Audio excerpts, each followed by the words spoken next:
Ennesima rissa sabato sera verso mezzanotte in campo Santa Margherita. Un 21enne veneziano è stato picchiato da un gruppetto che gli aveva preso il cappello.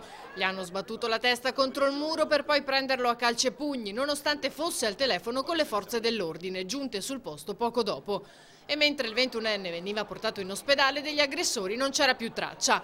Non è l'unico episodio su generis che avviene in campo. Da tempo i residenti si lamentano, per questo il sindaco Brugnaro sta pensando di spostare la movida veneziana altrove. Il pensiero del nostro sindaco Brugnaro è quello appunto di spostarlo verso la marittima, questo per decentrare appunto queste concentrazioni di massa che naturalmente diventano difficili anche da governare.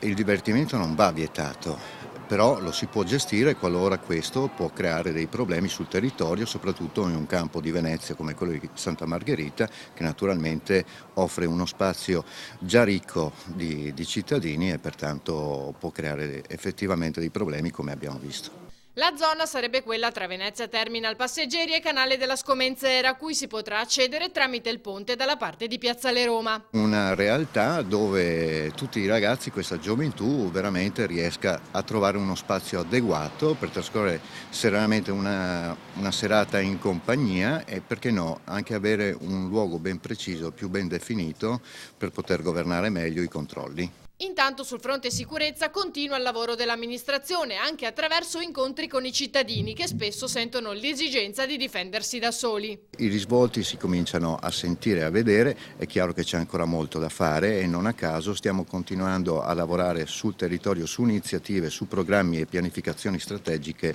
molto precise e che ci auguriamo molto presto di metterle in atto.